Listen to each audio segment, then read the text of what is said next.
Es licenciada en Derecho por la Universidad Nacional Autónoma de México, maestro en Administración Pública por el Instituto Nacional de Administración Pública, doctor en Derecho por la Universidad Nacional Autónoma de México, doctor en Ciencias Económicas, Empresariales y Jurídicas por la Universidad de Almería, España. Cuenta con el Diplomado de Estudios Avanzados Suficiencia Investigadora por la Universidad de Almería, España, miembro del Sistema Nacional de Investigadores, profesor de Derecho Administrativo y de Práctica Forense de Derecho Administrativo de la Facultad de Derecho de la Universidad Nacional Autónoma de México, profesor de Servicios Públicos, Bienes y Patrimonio del Estado y de Administración Pública Federal, Estatal y Municipal, entre otras materias, de la División de Estudios de Posgrado de la Facultad de Derecho de la Universidad Nacional Autónoma de México, académico del Instituto de Investigaciones Jurídicas de esta universidad, y ha participado en múltiples proyectos de investigación en los que ha participado como coordinador. Adelante, doctor. Muchas gracias, muy buenos días a todos. Primero que nada quiero agradecer a nuestras autoridades por la facilidad para realizar este tipo de eventos académicos que nos convocan con cierta frecuencia y en los que pues obtenemos grandes beneficios. Por supuesto también agradecer a la doctora María del Carmen Carmona la invitación para participar con ustedes el día de hoy. El tema que me toca desarrollar es el derecho a la ciudad y los derechos humanos. Me parece un tema sumamente relevante por cuanto hace a que pues en las ciudades es en donde habitamos el mayor número de personas, ya algo arriba del 75% de las personas que habitamos este planeta estamos en las ciudades, y la consecuencia que trae el cambio climático, como es lógico, impacta de manera más importante a este gran sector de la población que nos encontramos en las ciudades. La ponencia la tengo dividida en varios rubros. Primero hablaré un poco del concepto de ciudad para dejar de manera pues un tanto clara la finalidad de una ciudad, desde un punto de vista físico, pero también desde un punto de vista político, y quizás una errónea concepción de la ciudad que se ha tenido basada en los intereses económicos en los últimos años.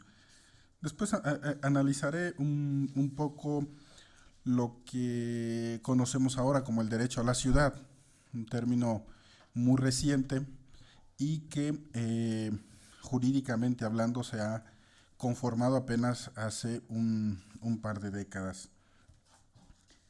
Empiezo con esta parte, quizás la más sencilla, del concepto de ciudad, señalando, como decía antes, que tiene dos dimensiones, una física y una política. Por su carácter físico, la ciudad es considerada toda metrópoli, urbe, villa o poblado que esté organizado institucionalmente como una unidad local de gobierno de carácter municipal o metropolitano. Incluye tanto el espacio urbano como el espacio semirural que forma parte de la ciudad. Podemos ver como ejemplo en esta gran Ciudad de México que hay partes semirurales todavía que forman integración de la Ciudad de México. No sé, por ejemplo, en la parte de Xochimilco existen zonas rurales, en la parte de Tláhuac, Milpa Alta, son delegaciones que pertenecen a esta gran ciudad, pero que tienen espacios semirurales o incluso rurales. Esta es la parte física, la parte geográfica, pero también tenemos esta dimensión política que nos dice que la ciudad es el conjunto de instituciones y actores que intervienen en su gestión, como las autoridades gubernamentales, los cuerpos legislativo y judicial, las instancias de participación social institucionalizada, los movimientos y organizaciones sociales y la comunidad en general. Es decir, esta parte humana y de organización que tienen las ciudades y que necesariamente debe de existir para un buen funcionamiento de la primera dimensión, que es este espacio geográfico al que nos referimos. Les decía que el tema del derecho a la ciudad es un concepto relativamente reciente.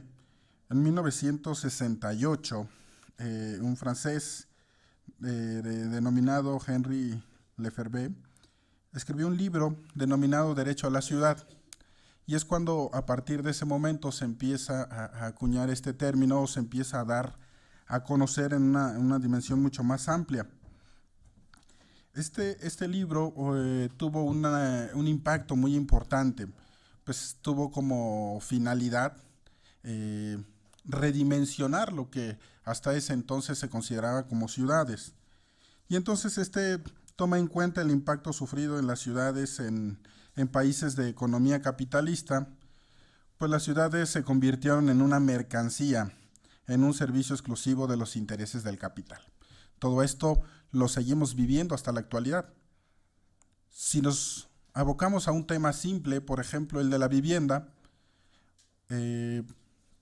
nos podemos dar cuenta que solamente aquellas personas que tienen capital suficiente para una vivienda en determinadas condiciones lo pueden hacer dentro de ciertos sectores de la ciudad. No todos tenemos la capacidad económica de tener un departamento en la zona de Santa Fe, por ejemplo. Y de esa manera se han ido sectorizando las ciudades y dejando cada vez más hacia las orillas, hacia estos cinturones que en el caso europeo les llaman cinturones de miseria, hacia esas zonas un tanto relegadas, pues los espacios habitacionales para personas con menos ingresos, ¿no? Esta citada obra es una propuesta política que parte de la ciudad para reivindicar la posibilidad de que toda la gente volviera a ser dueña de la ciudad, frente a los efectos causados por el neoliberalismo, como la privatización de los espacios urbanos, el uso mercantil de la ciudad, la predominancia de industria y espacios mercantiles. Se propone una nueva perspectiva política denominada Derecho a la Ciudad, a la que aboga por rescatar el nombre, el tema del ser humano sobre todo, como un elemento principal y protagonista en la ciudad, que además él mismo ha ido construyendo. Es decir, las ciudades son resultados de la población, no resultados de los proyectos económicos de las grandes empresas, ¿no? Aun cuando tenemos lugares en donde pues estos grandes consorcios construyen una infinidad de viviendas y pareciera que han creado una nueva ciudad. Sin embargo, estos no son más que viviendas que además se encuentran totalmente desarticulados de las ciudades. No cuentan con vías de comunicación, incluso ni siquiera cuentan con servicios públicos básicos para operar como una ciudad. Ejemplos los podemos ver en las salidas en las carreteras de salida de la Ciudad de México. Adelante de Tepozotlán hay enormes complejos habitacionales que además no están habitados porque pues no existen servicios públicos. En la salida a Puebla vemos exactamente lo mismo. Entonces, todo esto pues no se puede considerar como una ciudad creada por ese sector capitalista. La ciudad es creada por los seres humanos para vivir en un entorno de comodidad. Por lo tanto, esta propuesta a la que me refiero del derecho a la ciudad tiene la idea de restaurar el sentido de esta misma con la posibilidad del buen vivir, así lo denomina. El buen vivir para todos y hacer de la ciudad el escenario de encuentro para la construcción de la vida colectiva, que además, como señalaba hace un momento, con el paso del tiempo se ha ido perdiendo. Incluso pocos de nosotros hacemos vida social en nuestros entornos habitacionales. Vivimos la mayor parte del tiempo en nuestros entornos laborales, ¿no? Entonces se ha ido perdiendo esa cuestión que en varios casos europeos han ido tratando de rescatar. Sí se propician las ciudades pequeñas, las ciudades en donde los centros laborales estén muy cerca de las viviendas de los trabajadores, en donde existan tiempos para convivir con la familia, para convivir con los hijos y para hacer pues esa vida común. El término de derecho a la ciudad, ya desde un punto de vista más jurídico, es relativamente más reciente todavía. Prácticamente su origen se dio durante la década de los 90. Podríamos señalar que las corrientes dedicadas al estudio del medio ambiente y al mejor aprovechamiento de los recursos naturales son las que dieron impulso a este término debido a la preocupación de estos dos temas al interior de las ciudades. Si bien es cierto que la existencia del derecho a la ciudad nos llevaría a realizar una amplia reflexión en torno al fenómeno de la vida y la organización en estos grupos sociales, sus orígenes, evolución y hasta la situación actual, ahora me limitaré a este contexto vinculado a los derechos humanos.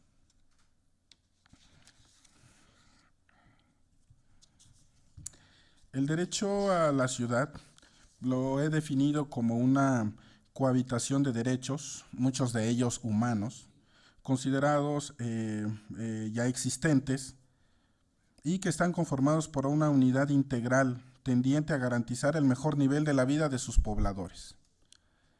Esto quiere decir que el derecho a la ciudad se construye con la integración de otros derechos preexistentes, muchos de ellos derechos humanos. ¿Cuáles podríamos mencionar entre ellos? Pues el derecho a la vida, el más importante, el derecho al sustento, que lo vinculamos con el derecho a la alimentación, por ejemplo, que además cada vez lo vemos más comprometido, sobre todo en las ciudades. Y a consecuencia del crecimiento de las ciudades hacia esas zonas semirurales o rurales que en algún momento determinado proveían de pues recursos alimenticios, ¿no? Tenemos el derecho a un adecuado nivel de vida, obviamente, el derecho a una vivienda, el derecho a los servicios públicos, algo fundamental para la vida en una ciudad, el derecho a elegir el lugar de residencia, y este tema está muy vinculado a cuestiones de migración, de empleo, de seguridad y sobre todo de salud ambiental. Tenemos obviamente el derecho a la libertad de movimiento o derecho de movilidad, el derecho a no sufrir formas de discriminación, el derecho a la privacidad, el derecho a un medio ambiente sano y adecuado y, por supuesto, no podemos dejar fuera el derecho a la salud, el derecho al agua, que son fundamentales para una vida adecuada. Estos, obviamente, tanto en zonas rurales como en zonas urbanas, pero en este momento nos importan para el caso de las grandes urbes. Por lo tanto, debemos considerar que negar el derecho de las personas a la ciudad equivale a la negación de uno o de varios derechos incluidos en este catálogo. Consecuencia, debemos considerar el derecho a la ciudad como un derecho humano, ¿no? Eso es algo que, pues desde mi punto de vista, tendríamos que plantear. En términos prácticos, el derecho a la ciudad significa, entre otras cosas, que todos los individuos tienen derecho a estar en la ciudad y a gozar de sus beneficios cualquiera que sea su posición económica. Pero vuelvo al tema de las ciudades sectorizadas económicamente hablando, ¿no? Esto lo vemos de manera muy común. También implica que los asentamientos actuales considerados ilegales deban ser regularizados. Debe de existir el apoyo para que todas estas zonas puedan gozar de las mismas prerrogativas que todos los demás individuos. Desafortunadamente, aquí podemos señalar que en el caso de nuestro país ha sido la historia la de ir regularizando espacios irregulares. Desafortunadamente no se ha hecho un verdadero ejercicio de planeación de las ciudades mexicanas. Y por tanto, hemos visto estos fenómenos que después tenemos que ir corrigiendo de alguna manera, implicando un deterioro importante para la calidad de vida de los ciudadanos e incluso para el patrimonio público, porque no es lo mismo dotar de servicios públicos en un lugar en donde ya existe un asentamiento que urbanizarlo de manera anticipada y después ya dar la posibilidad de la edificación en aquel lugar, ¿no? Por supuesto, cuesta más caro. Es importante considerar también el derecho a todos a participar plenamente en las decisiones que los afecten en el contexto urbano, desde la elección de autoridades hasta la influencia en los procesos de planeación. Esto se hace efectivo a través de consultas ciudadanas o del mismo momento en el que se desarrolla el Plan Nacional de Desarrollo.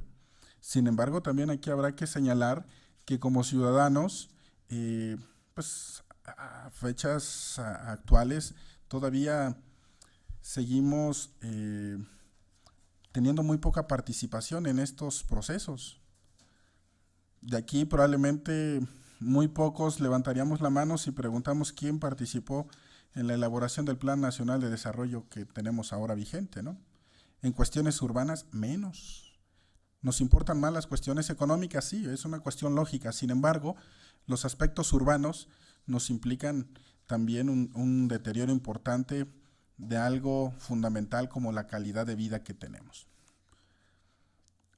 Podríamos decir que incluso ni con cierto capital podemos mejorar la calidad de vida urbana en determinados momentos, ¿no? También es importante considerar las condiciones de vida adecuadas y el acceso a un buen nivel de vida que no están reservados exclusivamente para aquellos que puedan pagarlos. Se requiere que el gasto público responda adecuadamente a todas las necesidades y problemas urbanos en el contexto de los derechos humanos. Según el profesor Lefebvre, que le señalaba antes, le señala que se debe de exponenciar la importancia del derecho a la ciudad incluso por encima de otros, ya que de incurrir en una crisis urbana se estima más complicado recuperarse de ella que de una crisis económica, por ejemplo, ¿no? Obviamente una crisis urbana nos traería problemas mucho más graves y pues difíciles de superar.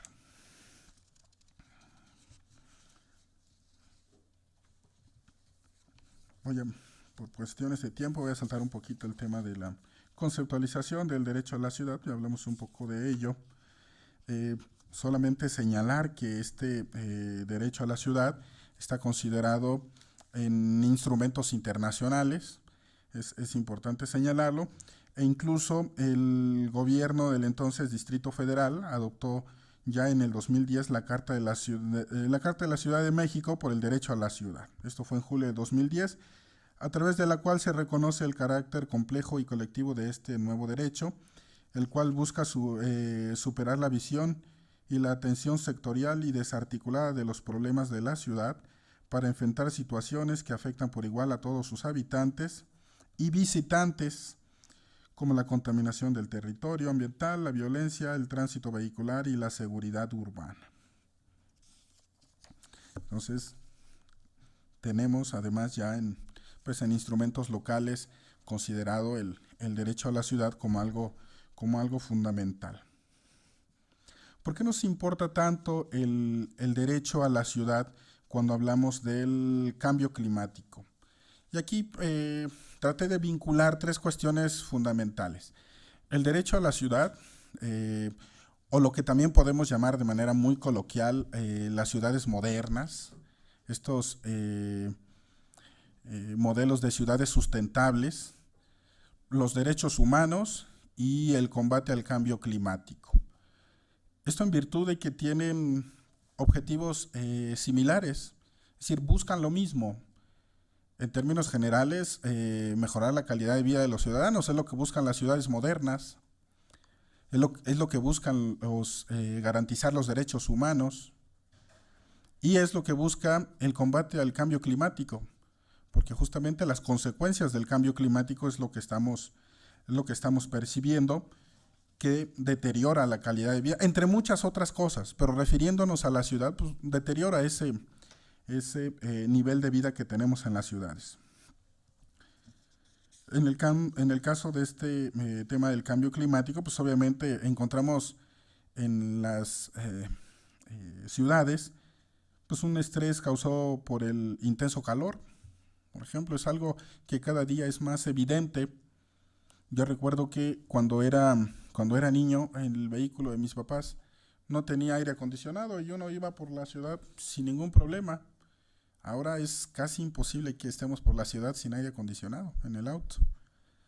Entonces es un tema que se va acentuando cada vez más.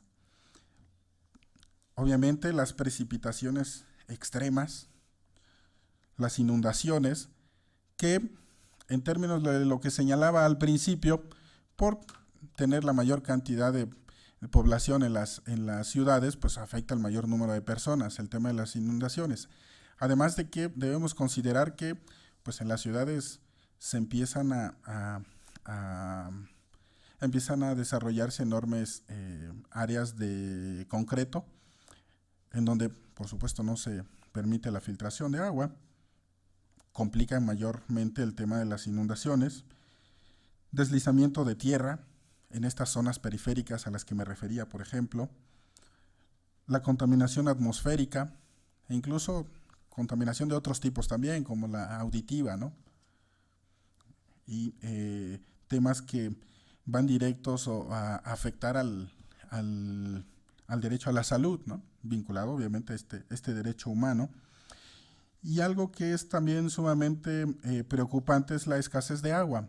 Cada vez es más complicado llevar agua a las ciudades, cada vez es más caro y sobre todo tenerla de buena calidad. Además, estos impactos se intensifican cuando hay un daño a la provisión de servicios o a la infraestructura o la vivienda, ¿no? Se pueden acentuar de manera muy importante en las ciudades.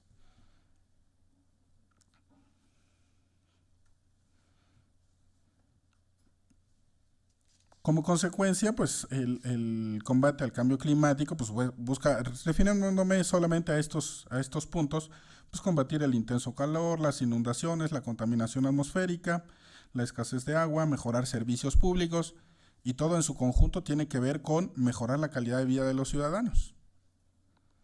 Las ciudades modernas, por ejemplo, citando al Instituto de Políticas para el Transporte y el Desarrollo, desea un mundo de ciudades saludables, atractivas y prósperas en donde todos podamos ir a cualquier parte caminando o en bicicleta o en transporte público sustentable y de alta calidad, de manera cómoda, segura y placentera.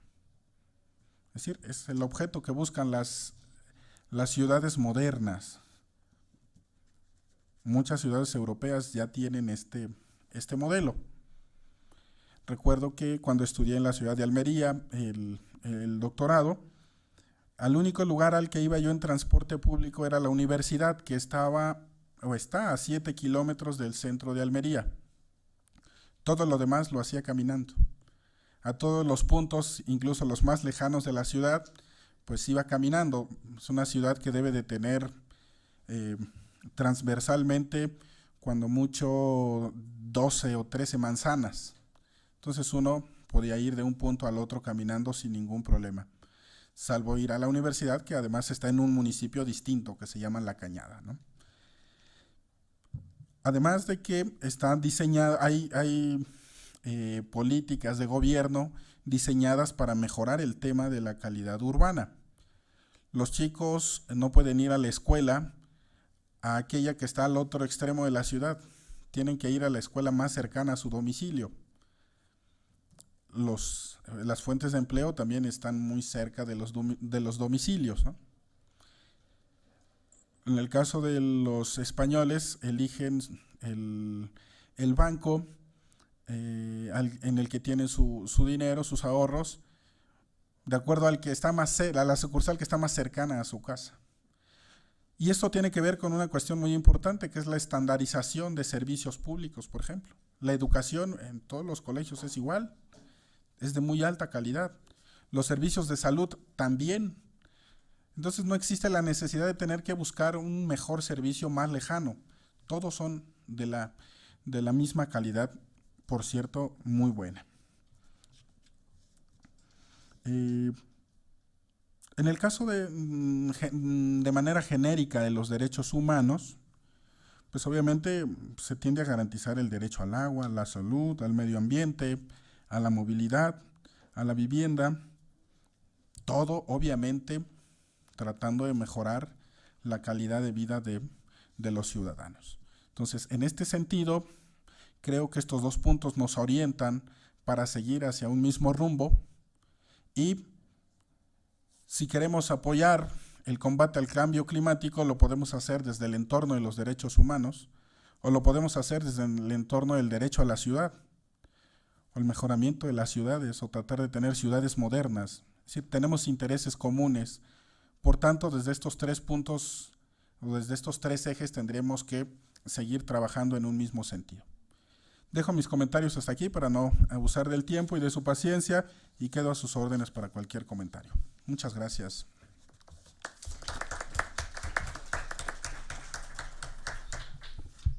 Gracias, doctor, por su participación.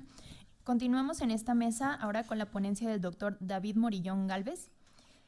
El doctor ha recibido reconocimientos importantes como el Premio Internacional por el Ahorro de Energía en los países de la región y en varias ocasiones premios nacionales como los reconocimientos por parte de la CFE por sus contribuciones al desarrollo del urbanismo y arquitectura bioclimáticos y a la cultura del ahorro de energía en el país, además de la Medalla Diario de México, la mención honorífica por sus contribuciones a la ciencia, educación, cultura, el Premio Peña Colorada, la distinción CISEG al mérito profesional, el Premio Startup Energy Efficiency por el proyecto La Hipoteca Verde. Igualmente, la ONU otorgó el Premio Internacional del Hábitat por dicho proyecto y la United Nations Industrial Development Organization otorgó a la CFE el Energy Global The World Award for Sustainability por las contribuciones a la arquitectura bioclimática.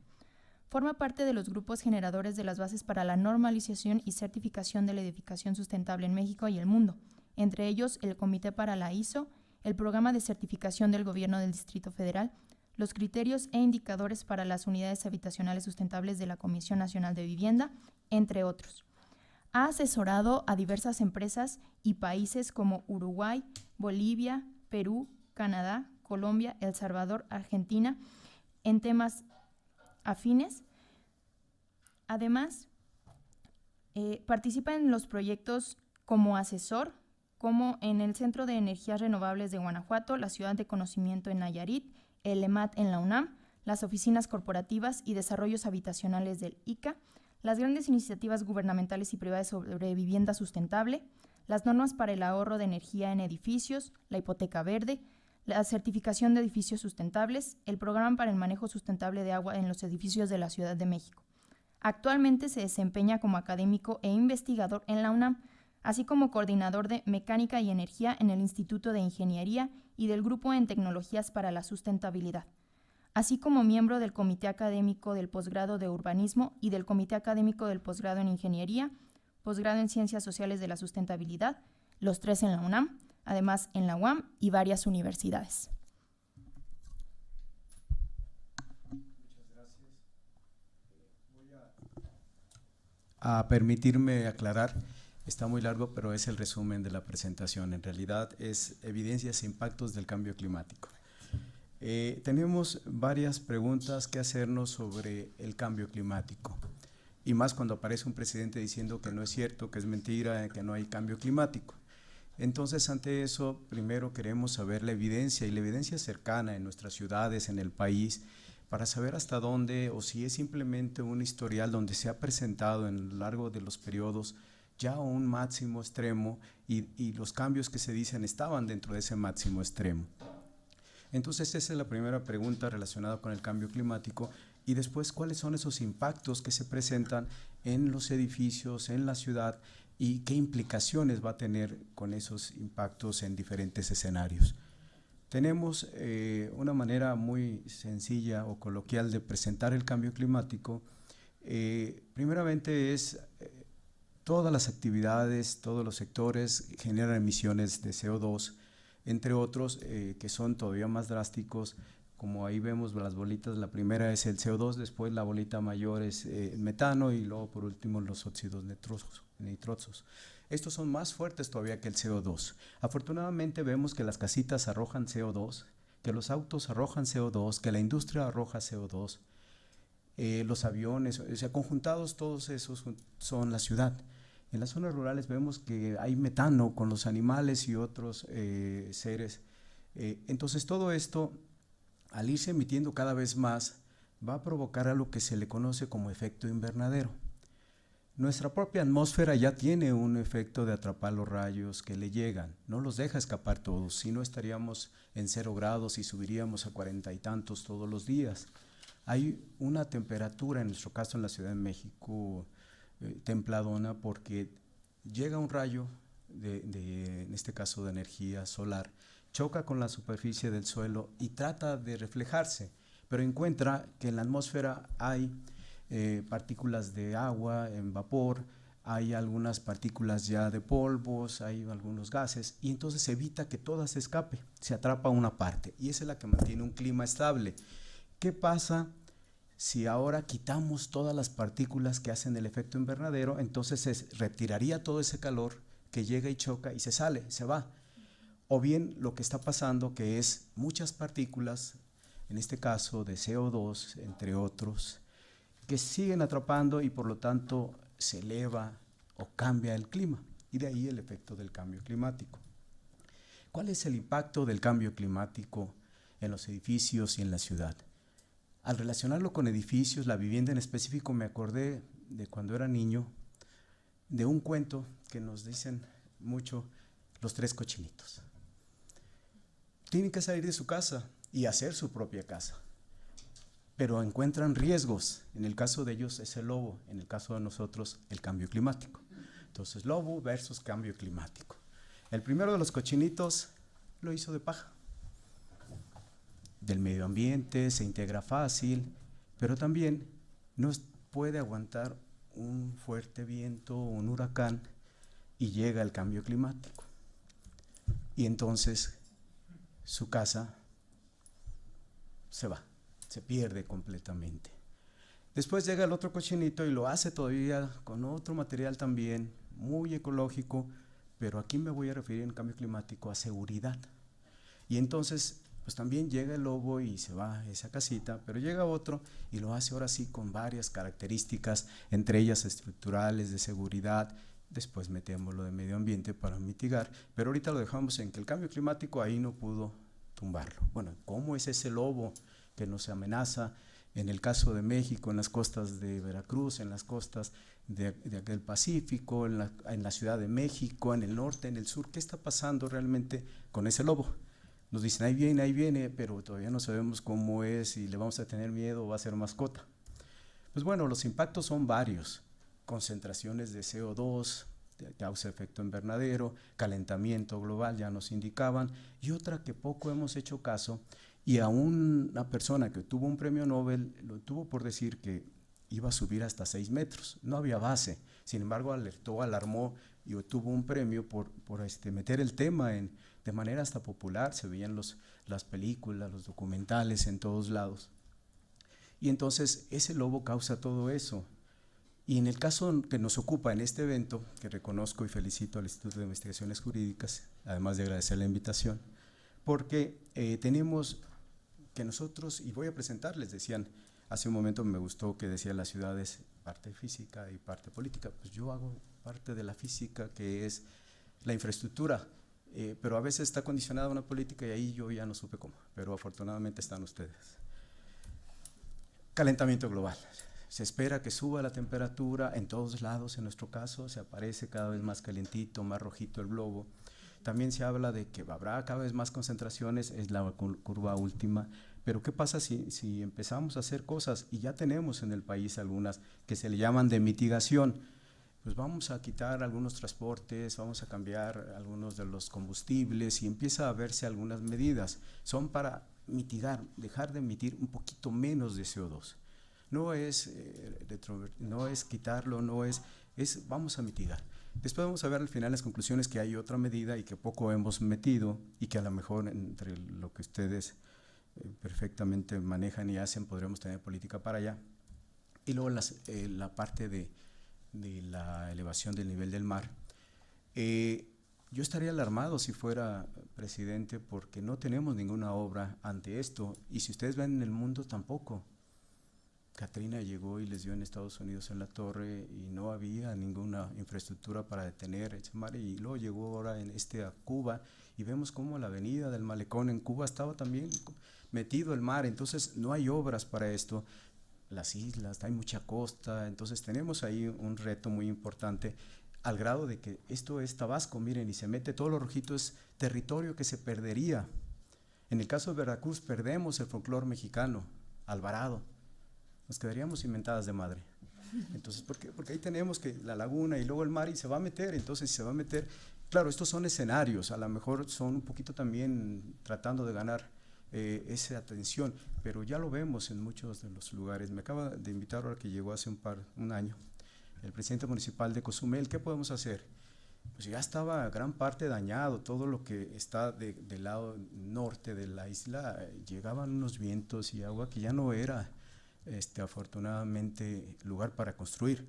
Ahí le dieron a nuestro expresidente y pues no pudo hacer nada porque no eran las condiciones para que lo hiciera. Pero al otro también le vieron la cara a uno de los años 70, porque hasta construyó ahí y estaban como basura todos los edificios que hicieron, el alumbrado público, porque también se empezó a afectar la costa, a tener alteraciones. Bueno, pues ya la UNAM tenemos un laboratorio en CISAL midiendo esas afectaciones ante el cambio climático en la costa. ¿Cuáles son los sectores que va a impactar? Varios, pero en el primero me detengo porque es el que tenemos que ver con nuestro tema de este congreso, de esta serie de eventos en el país de cambio climático, que es los asentamientos humanos. Y empieza por la conjunción de varios edificios. Entonces, uno de los efectos que se tendría si aumenta la temperatura es que cambiaría o tendría menos confort. Y ese confort, entonces, ¿qué implicaciones va a tener energéticas, de emisiones? ¿Cómo están nuestros edificios con relación a esas implicaciones de que si se aumenta se va a perder confort? Bueno, empecemos a ver. Estamos en una zona muy vulnerable, también otros escenarios internacionales muestran al país, gran parte del país, principalmente las costas y el sureste, como una de las áreas muy afectadas por el cambio climático. Ahorita ya tenemos emisiones, cada una de las casas, imagínense ustedes cada uno de sus edificios y casas como una industria, como con un chacuaco, y cada una de las casas de ustedes está emitiendo CO2, entre otros gases. Cuando preparan alimentos, cuando calientan el agua en el boiler, no los vemos, pero estamos entre todos los millones, que ya son 30 y tantos millones en el país, como un chacuaco arrojando emisiones. En el caso del país, los 30 millones de viviendas, en promedio son 2 toneladas de CO2 por cada vivienda. En la Ciudad de México andamos como en 1.2 millones por cada vivienda, en promedio. Quiere decir que algunos serán menos, otros serán más. Pero entonces ya tenemos todas esas casas que vemos y que tenemos como un chacuaco arrojando emisiones. Por eso me llama mucho la atención cuando hay contingencia ambiental que paran los autos. Pero si sumamos los autos con la industria, resulta que es más las emisiones que se tienen que las de transporte. Y entonces la política está pésima, paras el auto. Bueno, es una parte, pero además, ¿por qué paras el auto? Si tiene que ver con 3 cosas, el propio transporte, la tecnología, si es eficiente o no, el combustible que se está usando, y luego la movilidad. Entonces afectan solo una partecita. Pues no vemos mucha ventaja y no vemos mucha solución, y tenemos días y días de contingencia ambiental, y se reactiva y se tiene, y no tenemos una política integral. Entonces yo puedo hablar de que cambiemos el combustible, tenemos otra tecnología, y ahora, o ingeniería de tránsito, cambiarles vialidades para evitar menos circulación, menos tiempo en moverse de un lugar a otro, pero sigue siendo incompleto. Entonces aquí tenemos una gran tajadota, que espero que ustedes sí vean porque yo no, que dice que es para calentamiento de agua las principales emisiones de CO2 en las viviendas. Este es el caso promedio de país, y de ahí le siguen otros equipos como los de iluminación, calentamiento, cocinar con gas, entonces varios equipos, la televisión, el refrigerador, etc. Nuestro problema también viene desde el origen de la energía que usamos. El país está reprobado en aspectos sustentables. 90% de la energía que consumimos proviene de energías no renovables. ¿Qué quiere decir esto? Se agotan. Segundo, altamente contaminantes porque se convierten en un proceso, miren, se extraen y luego se transforma y hasta que llega ya abajo a la industria, a la vivienda, al transporte, en forma de electricidad, en forma de gasolina. Todo ese proceso que hay, en cada proceso hay emisiones de CO2. Entonces, cuando acá abajo nos conectamos en la ciudad, en el transporte, la vivienda y la industria, resulta que ya traemos una carga de emisiones de carbono muy elevada. Entonces, por eso digo, como país estamos reprobados. Algunos de ustedes bien intencionados puede decir, voy a hacer una casa sustentable. Con lo poquito que se conecte a CFE, ya dejó la sustentabilidad por los suelos. Porque el origen de nuestra matriz es esta. Tampoco se ve una política. ¿Cuál fue la política? La política sana, no quiero decir que no se vea, sino que se ve otras. Porque ahora la política fue, ¿quién va a explotar ese petróleo? O sea, la reforma energética. Pues va a ser los privados. Bueno, entonces, esos no se van a tocar el corazón, esos buscan el negocio. Antes se supone que en la parte de gobierno debe de haber ese interés de tener el servicio al menor costo y además cuidar el medio ambiente. Entonces, esto ya nos lleva a que desde ahí ya estamos mal en las cuestiones de infraestructura, cuestiones físicas. ¿Cuál sería el objetivo de nuestra investigación? Estamos trabajando porque nos preocupa porque afortunadamente hemos hecho muchas medidas de mitigación. Una de las que más pegó, y eso porque también es negocio para todos. Bueno, y si es negocio, qué bueno, la sustentabilidad también tiene uno de sus aspectos que es lo económico.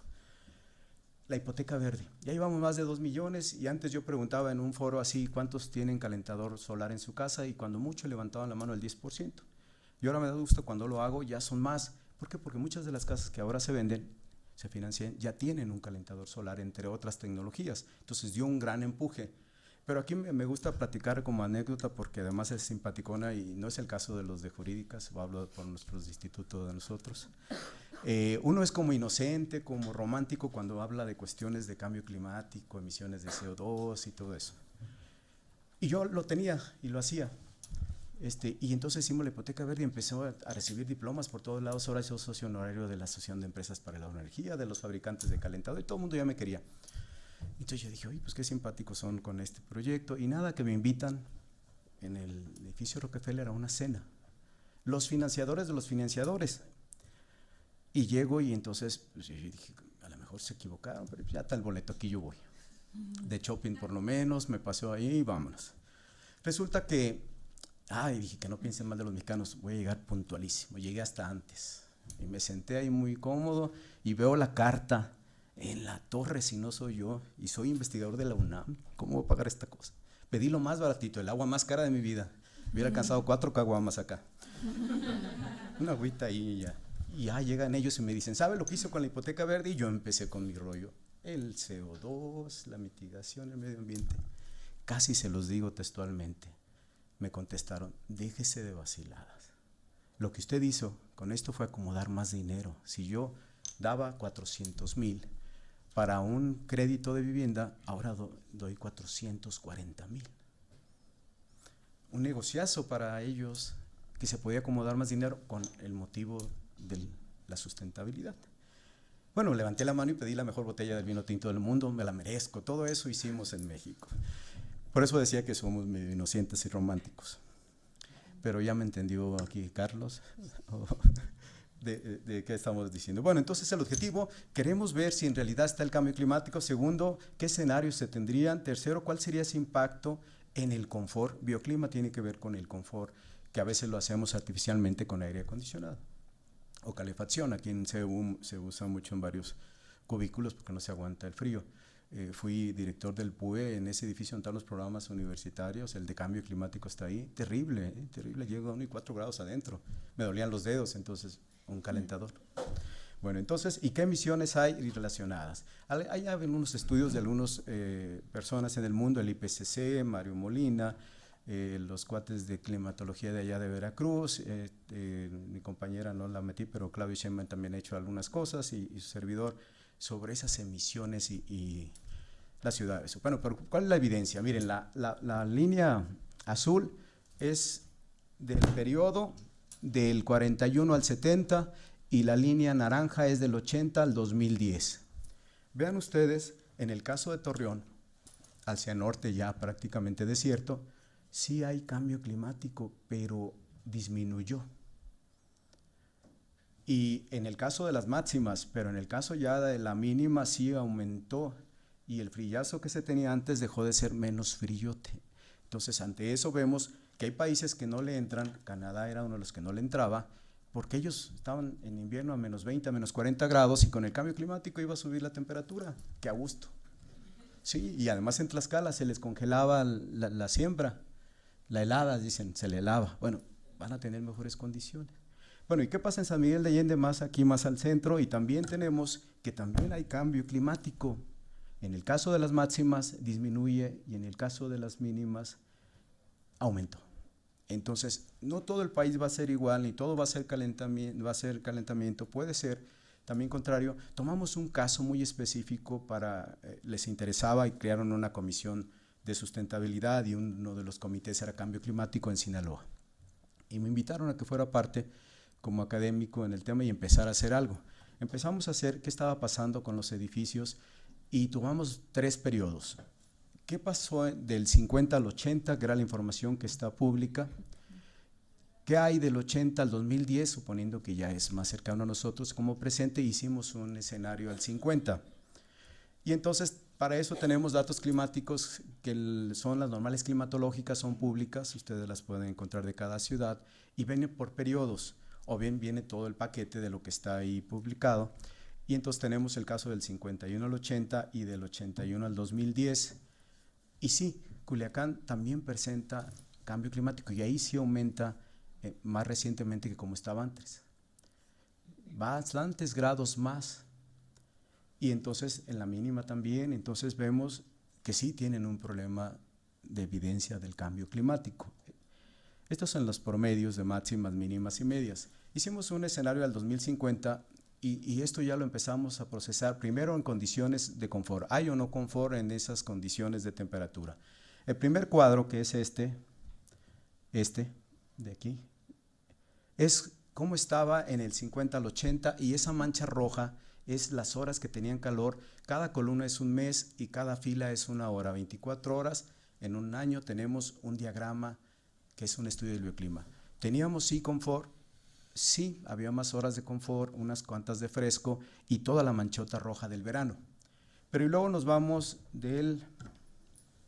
a medias está del 81 al 2010, y vemos que aumentó esas condiciones de calor. Y al escenario al 2050 se espera más aumento en las condiciones de calor. Se disminuyen las horas de confort. ¿Esto qué implicaciones tendría en energía? Sin lugar a dudas que se va a usar más aire acondicionado. Igual yo preguntaba, si les pregunto aquí en la Ciudad de México, ¿quién de aquí tiene aire acondicionado? Y lo más seguro es que nadie, o alguien el más rico de aquí levante la mano. Yo no, yo soy profesor de la UNAM. Pero luego, ¿qué tenemos si lo hago en el norte, en Sinaloa o en Sonora? Y si no es que el 80% va a levantar la mano. En Mexicali ni se diga. Levantarían la mano, en Veracruz también. Entonces resulta que a veces les hago esa broma, bueno, es que ustedes son ricos. No, la verdad es que es un calorón en Mexicali, en Hermosillo, que no se aguanta. Y entonces tienen la necesidad de un aire acondicionado. Pero ¿qué es lo que pasa?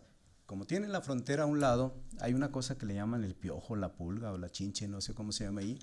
En la frontera venden equipos de aire acondicionado, refrigeradores, la pulga me dice. Lavadoras, y por 100 pesos me compro 2 toneladas de aire acondicionado. Por 300 me compro un refrigerador grandote que hasta me da hielitos. Ahí pongo el vaso y me da hielitos. Pero es basura de Estados Unidos. Equipos ineficientes. El calorón. Se instala el equipo y además un edificio que no es adecuado al lugar, concreto. Todo el mundo a veces relacionamos el concreto con frío. Los de Toluca van a decir, es que el concreto es muy frío. Y en el norte van a decir, el concreto es muy caliente. Quiere decir que tiene poca resistencia que pase el calor, pero además no amortigua. Lo que hay afuera lo deja meter casi todo, el 80 y tantos % de la afuera lo deja meter.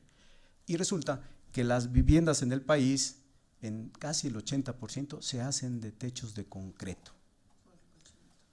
El cochinito, dice. Entonces tenemos nosotros que es un mal diseño, tecnología ineficiente y un clima canijo. Entonces tenemos que esto se va a agudizar primero ya tenemos impactos, pero vamos a ver qué implicaciones tuvo. Miren, como Culiacán en los primeros periodos, las primeras 3 líneas, había unas horas de confort de más calor, después más calor y después puro calor. Bueno, eso es lo que nos dio en el escenario.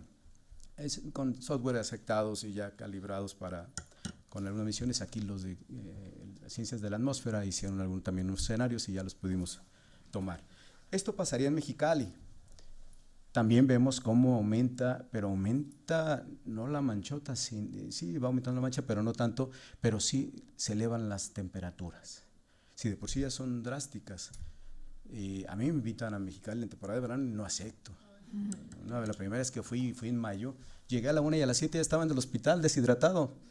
Entonces entendí por qué todos tomaban caguama, Tecate. Bueno, yo también ya empecé cuando voy, pero ya mejor no voy en esas temporadas. Pues la maestra vivió ahí en Mexicali y estudió su maestría en geotermia. Entonces ella sabe. Entonces ella sabe de qué estamos hablando. Yo no aguanto más que un día y después ya me invitan y digo, no, me espero. Ahorita no puedo ir, no tengo tiempo. Vean Villahermosa, miren, Villahermosa le pega más duro. Villahermosa es cálido, húmedo. Mexicali es cálido, seco. Villahermosa es cálido, el más húmedo del país. Sí, un mecanismo del organismo para disipar el calor es sudando, pero si hay mucha humedad en el ambiente no podemos que se evapore ese sudor. En el caso de Mexicali me deshidrataba, se evaporaba. En el caso de Hermosillo, de Villahermosa tenemos pegajoso aquí todo el sudor que se llama el bochorno, porque no puede evaporarse.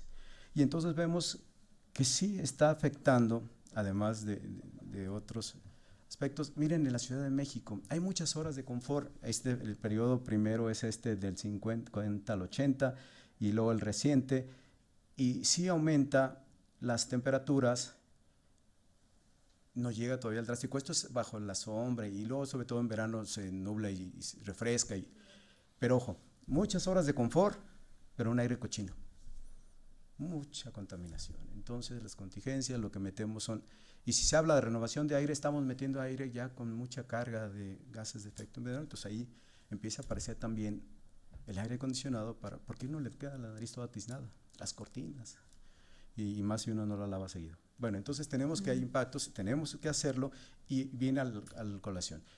Un edificio que recibe radiación y tiene temperaturas más elevadas va a requerir más energía. Esa es la base y va a tener más emisiones. ¿Cuánto? Les digo que vamos ahorita en el caso de Culiacán y ya estamos trabajando con fondos de CONACYT para las demás regiones. Miren, de tener 917 días o grados día de requerimiento, esto es que requiere enfriamiento, vimos la manchota y había calor y en las otras se había confort y había fresco. Se suman todas las partes calientes que se requiere climatización y se llaman grados día. Entonces había 917 en el 50 al 80, subió a 1008 del 81 al 2000 y en el 50 se espera 1149.8 las grados días de requerimientos de climatización. ¿Eso cuánto quiere decir en energía? Se consumía 117 kilowatts por metro cuadrado, se consume 128 kilowatts por metro cuadrado y se van a requerir 149 kilowatts por metro cuadrado en edificios de oficinas. Lo estamos haciendo para todos los tipos de edificios y vivienda. Esto es si no cambia los materiales, si no cambia la tecnología de enfriamiento. Y si no cambia el energético que tenemos, aumentan las emisiones. Ahorita por lo pronto es qué se puede hacer y qué se está haciendo. Ya nos sentamos, por ahí nos visitó CEMES, su área de sustentabilidad, y dice, ¿qué hacemos con ese que criticas en tus conferencias? Pues vamos entonces a poner otro tipo de concreto, más aislante, con menos otras capacidades, y entonces vamos el día 3 de noviembre a sacar el documento de materiales. También me invitaron así como con Kilos de Jurídica, los de materiales con su motivo de sus 40, 50 años. Ellos están hablando de materiales que secuestran CO2, yo les hablo de materiales que me evitan que yo tenga ganancias, consuma energía y se vuelva CO2 completados. Tendríamos ahora sí un edificio que no solo mitiga, sino que además secuestra CO2, lo cual sería lo ideal. Bueno, en emisiones sería por cada, de acuerdo con la Comisión multisecretarial de cambio climático en México, se tenían 40.95, vamos a redondear, 41 kilos por cada metro cuadrado de los edificios del 50 al 80. Después actualmente se tienen 45 kilos de CO2 por cada metro cuadrado y se tendrían 51.5 kilowatts por metro cuadrado si no hacemos nada y seguimos con el cambio climático. En ese caso lo vamos a hacer por regiones y a ver si sacamos el Atlas pronto. Tenemos el de antes y estamos sacando los otros dos. Por ciudad, ubíquense ahí. Miren, Ciudad de México dice que 1.2 consume 1.2, ya voy a terminar, megawatts hora al año. Los que no son técnicos les explico, ¿qué son megawatts? Muchos watts, ¿de acuerdo? Y entonces consumiría 1.2 megawatts, son muchos watts, porque un watts y luego un kilo son 1000 y así nos vamos, ¿de acuerdo? Y entonces pues muchos watts, ya con eso nos queda claro que son. Pero vean ustedes que Mexicali es más watts que aquí. La Ciudad de México 1.2, pero Mexicali por acá está 6.1. Ya dijimos por qué, entre el clima, los materiales no adecuados y además la tecnología ineficiente y obsoleta. Pero ya hay programas de ahorro también, cambia tu viejo. Y ahí van corriendo las doñas y les cambian su refrigerador y les dan uno nuevo para que no consuma. Y yo protesté, equidad de género, cambia tu vieja, y ahí voy corriendo, me dieron una lavadora nueva. Bueno, entonces, esto es por ciudad. Nos interesaba llegar a muy cerquita a los que nos están oyendo de cada lugar y sepan cuál es el problema. Podemos ver aquí en la Ciudad de México no es tanto, pero sí va a aumentar. Y entonces, si no se necesitaba, ahora vamos a necesitar, pero además también por la calidad. Ya para cerrar, ¿qué pasaría por ciudad en dos periodos? A un poquito de años y al 50. Sería el incremento en consumo por usuario. Vemos que en el caso del 20 al 50 es significativo el aumento en Hermosillo. Hay lugares donde no es tanto como en Mérida y Mexicali, ya por si ya tenían problema, y entonces vemos cómo aumentaría por usuario y después en cada ciudad por vivienda. Entonces hay ciudades del norte que se verían muy afectadas, de por sí ya consumen aire acondicionado y tendrían, pero además aquí hay otro problema, ya en conclusiones. Resulta que hay una ley que me dice ya puedes generar energía y la puedes meter a la red. Eso implica que ya evito el costo de la batería. Entonces, si genero y puedo meter a la red, pero me limita y me dice por vivienda 10 kilos. Pues resulta que yo, perfecto, con los 10 kilos alcanzo en la Ciudad de México, en Veracruz, en Colima, pero ya en Mérida apenas llego, pero los demás no alcanzo. ¿Por qué? Porque resulta que es la ley. No me permite generar más, no puedo ser sustentable porque no genero lo que necesito. Ojo, conectado a red, que me evito el costo de la batería. Entonces cambiemos la ley. ¿Quién me va a entender esto? Pues ustedes que les hablan el lenguaje de los diputados más adecuados, porque yo cada vez que voy incluso salgo enojado y no logro nada. Bueno, me invitan a desayunar. Esto estaríamos por ciudad y ya cierro, miren. El gris es lo que se consume por vivienda que vimos en la tabla. Si yo con la ley que me permite actualmente generar conectado a red, es lo verde. Las viviendas serían plus. La Ciudad de México, con lo que me permite la ley, me da para 2 viviendas. Pero llegamos donde hay aire acondicionado, que es desde, miren, Torreón a Penita lo libra, pero ya Mexicali, Mérida, Villahermosa, y ahí no lo logramos. Y no es el problema técnico, no es el problema tampoco, aquí es un problema de ley que se aplicó igual en todo el país, cuando el consumo no es el mismo. Ahí hubo esa falla, que con muchos programas que se hacen muy generales al país. Por ejemplo, cuando hicimos la hipoteca verde, yo les decía, es que no podemos poner calentador en lugares calientes, por ejemplo, de la Ciudad de México hacia abajo, no hay calentadores de gas muchos. Entonces, si yo cambio un calentador de gas y pongo un solar, pues no voy a tener mucho beneficio. Y si le doy en cada vivienda un calentador de gas, no tengo ahorro porque resulta que no tenía calentador de gas. Pero además me dicen en la costa, lo que menos quiero es agua caliente, hace calor y quiero agua fría. No, el programa, todas las casas con calentador solar. No funcionó así. Y ya termino. En emisiones, vean ustedes cómo se mitigó todo lo gris es lo que sea y luego lo verde lo que se diga. La Ciudad de México con los programas que hay actualmente. Esta columna es por cada uno de estos usos que son la iluminación, calentamiento de agua, todo esto es lo que genera de emisiones el 1.2 de la ciudad, por medio de ciudad. Entonces, esto es lo que está emitiendo cada vivienda. ¿Qué pasó? Aquí ya bajó un poco. Hubo un programa, ese donde apareció después el viejo y la vieja, que era luz sustentable. No sé si recuerdan ustedes que iba uno a cualquier tienda comercial y cambiaba sus lámparas, sus focos y le daban lámparas compactas ahorradoras, de 4 hasta 8. Yo llegué cuando 4, pues ya me fregué, cuando a las 8 ya no alcancé. Y entonces vemos que sí bajó la mitigación en un rubro, el azulito, que es iluminación. Después apareció otro que se llamó un programa de FIDE, donde en la Ciudad de México no se ve el efecto del aire acondicionado porque no lo tenemos. Y luego aparece la hipoteca verde. Me pueden ustedes cuestionar, ¿y por qué tu hipoteca verde llega hasta ahí? Porque me dijeron, hagamos con lo que se ha aprobado. No se atrevieron, está la hipoteca verde 2, me la pagaron, se hizo, está para implementarse y lograr la sustentabilidad energética, en electricidad y en agua. Entonces, llegamos ahí. Hasta aquí estamos, quiere decir que con los programas que hay, estamos mitigando, cuando el reto va a ser adaptar, y no se está haciendo en México. Entonces, qué bueno que me invitan aquí, porque ustedes sí los van a entender, todos esos diputados y todas esas leyes que yo no he logrado, porque no sé, aunque me toca hacer normas y luego tengo que juntarme con los de jurídicas. Y esto es lo que está pasando en nuestra política pública. Tenemos mitigación, pero no sustentabilidad, porque el país va en una línea y el mundo va 0 emisiones, y tenemos todavía el reto aquí. Bueno, ya lo demás es decir que todo eso que dije antes, muchas gracias, y vamos a tenernos listos para el cambio climático. Gracias, doctor. Continuamos con la ponencia de la doctora Marisol Anglés Hernández.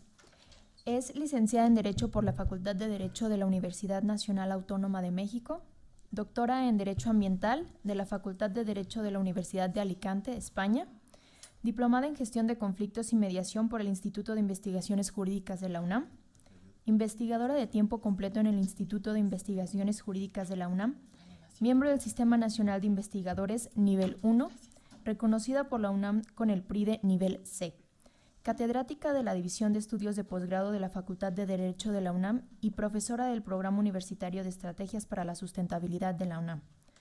Consultora jurídica del Centro Interdisciplinario de Investigaciones y Estudios sobre Medio Ambiente y Desarrollo del Instituto Politécnico Nacional, del Instituto Nacional de Ecología y Cambio Climático, de la Secretaría de Medio Ambiente y Recursos Naturales y del Programa de las Naciones Unidas para el Desarrollo, del Consejo Nacional de Ciencia y Tecnología, de la Comisión de Cooperación Ambiental de América del Norte y del Instituto Mexicano del Petróleo. Es autora de artículos sobre tópicos jurídico-ambientales, conflictividad socioambiental, instrumentos de política ambiental, derecho ambiental internacional y derecho energético. Obtuvo el Premio Nacional Malinali 2016 por la promoción y defensa de los derechos humanos, miembro de líneas de investigación institucionales, energía y derechos, conflictos socioambientales y política. Adelante, doctora. Muchas gracias.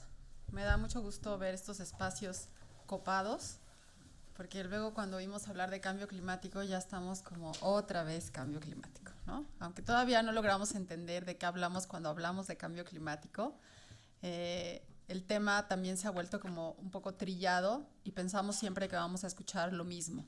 Quisiera iniciar agradeciendo al programa, al PINC, al programa de investigación en cambio climático de la UNAM, obviamente a la doctora Carmen Carmona, que es la que está encabezando el seminario en este foro, en el Instituto de Investigaciones Jurídicas, y me siento también muy congratulada de compartir la mesa con mis colegas, de los que siempre también aprendo muchísimo.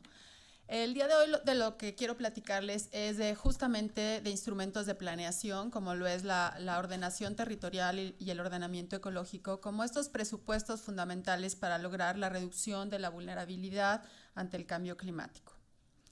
Primero, como marco introductorio, quisiera comentar que evidentemente nos estamos refiriendo al cambio climático antropogénico, si consideramos que el cambio climático es parte de los fenómenos que de manera natural se presentan en nuestro planeta, pero luego de lo que nos explicó el doctor Morillón, de cómo incidimos con nuestras actividades humanas, estamos acelerando este proceso.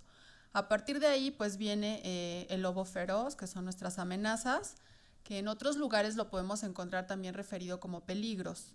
Y tenemos el tema de las inundaciones, los huracanes, las tormentas tropicales, la elevación del nivel del mar, las ondas de calor y una serie de amenazas que con mayor frecuencia nos están evidenciando que algo estamos haciendo mal, que tenemos que retomar el rumbo, porque estas amenazas pues no solo violentan nuestra casa, ¿no? También violentan los ecosistemas, las actividades productivas, nuestra salud y el propio desarrollo económico.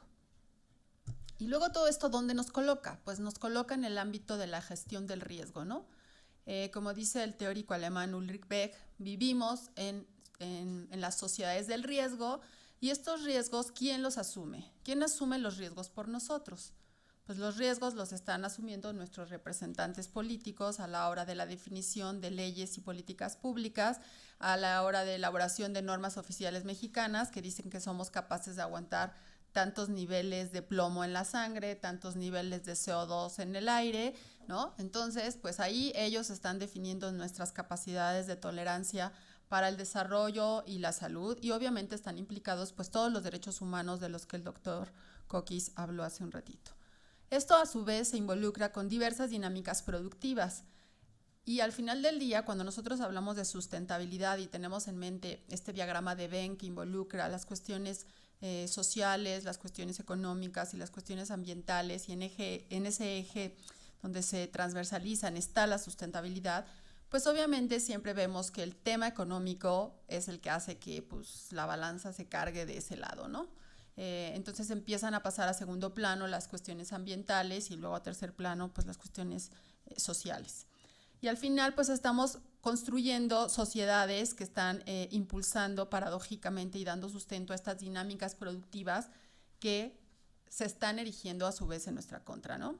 Si nosotros vemos esta vorágine inmobiliaria que hemos vivido en las ciudades, en la Ciudad de México, nos damos cuenta que hay una metamorfosis que está sustentada por esta expansión urbana, en esta lógica de, digamos, de crecimiento inmoderado del mercado, donde se buscan más espacios para la consolidación de este desarrollo capitalista, sin tener en cuenta el derecho de los ciudadanos, sin tener en cuenta la movilidad, sin tener en cuenta el acceso a los servicios básicos de saneamiento, agua potable, sin tener en cuenta los elementos constructivos de la vivienda, y ya sin entrar en otros temas que van más allá del confort, sino de la seguridad, como hemos visto ahora recientemente con los sismos que nos han aquejado, pues que gran parte de la problemática ha sido la calidad constructiva, ¿no? La corrupción que hay detrás y otra serie de factores.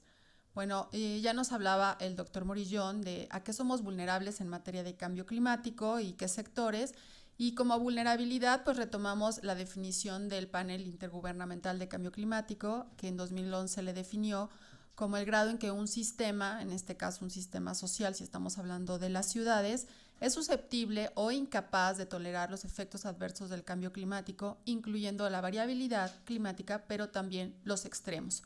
Y cuando hablamos de extremos, también de alguna manera ya se dijo aquí, pues no solamente es mucho calor, también es mucho frío.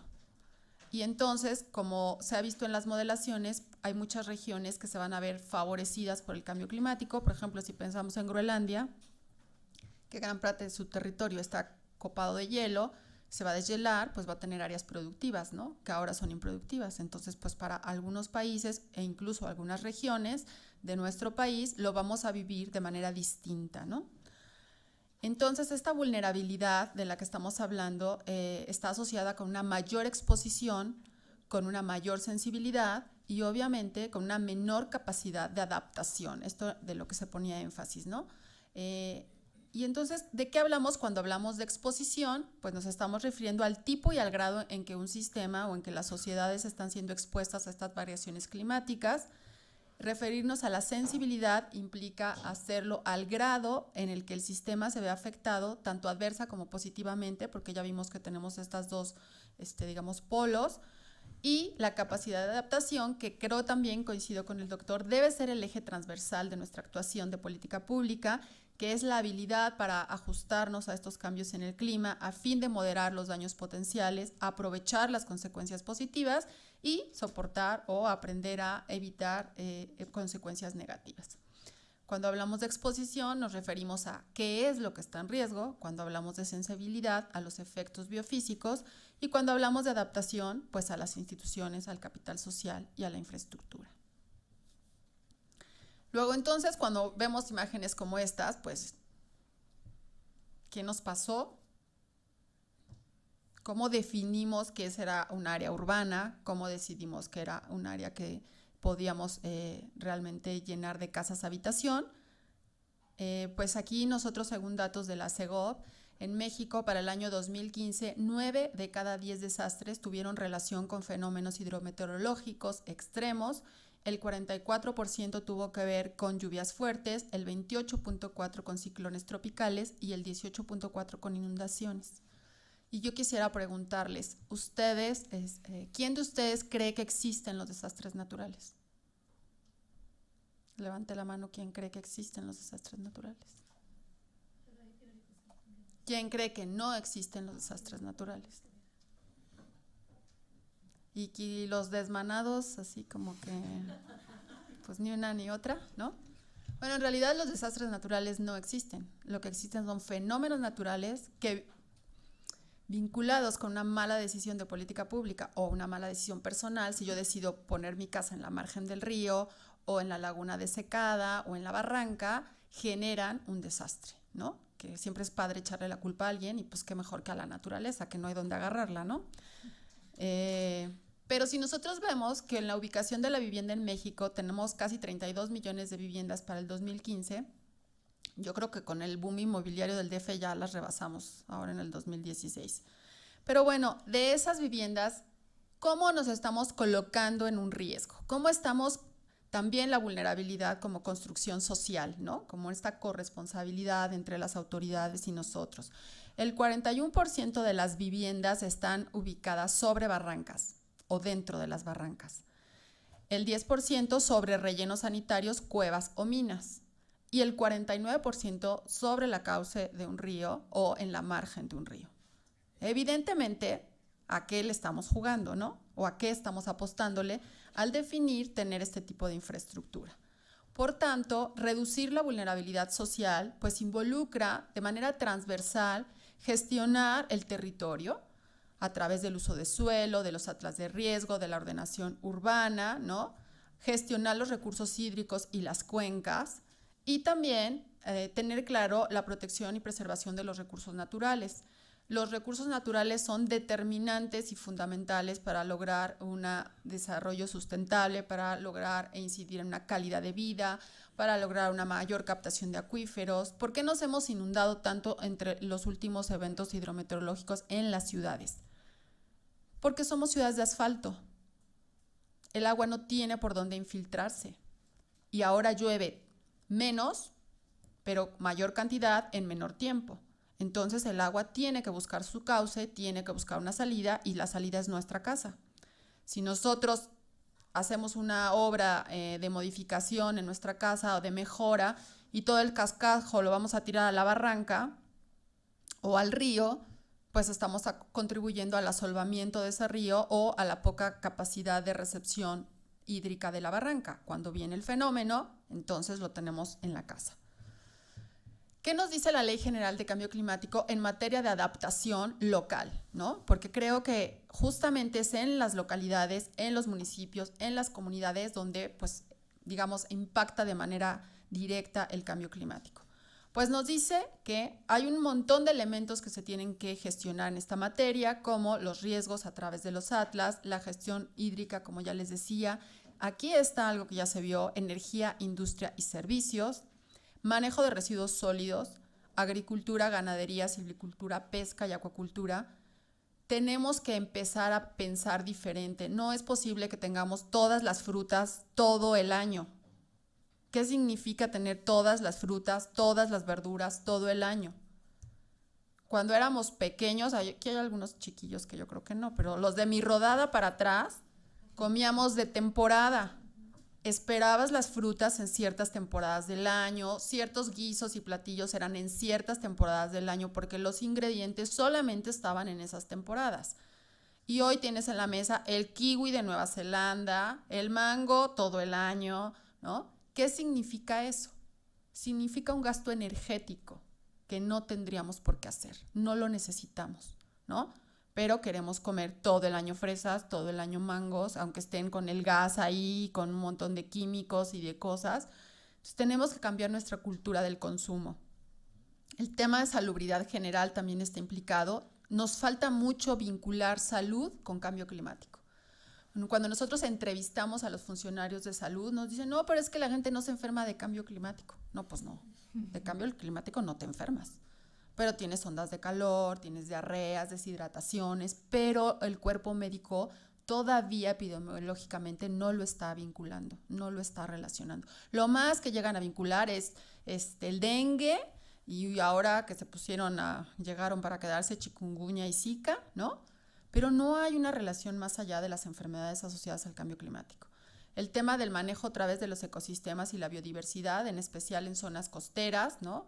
Marinas, altamontañas, zonas semiáridas, desérticas, recursos forestales, suelo, y fundamentalmente el último rubro, que es el que yo les quiero hablar, es el del ordenamiento ecológico, que ahora se modificó la ley para incluir que está vinculado con el desplazamiento interno de personas por estos fenómenos, y ello implica a su vez asentamientos humanos y desarrollo urbano.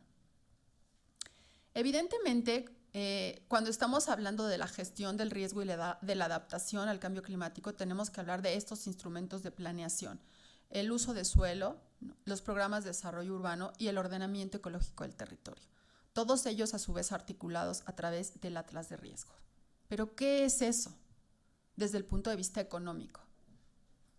¿Qué serán estos instrumentos desde el punto de vista económico?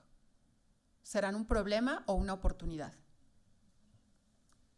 Pues son un problema, porque si el Atlas me dice que esta zona es de riesgo y que no puedo construir ahí, me limita mi espacio de crecimiento. Si el programa de ordenamiento ecológico me dice que esta zona es de conservación y que no puedo construir ahí, me limita mi desarrollo. Entonces, ¿qué hacemos?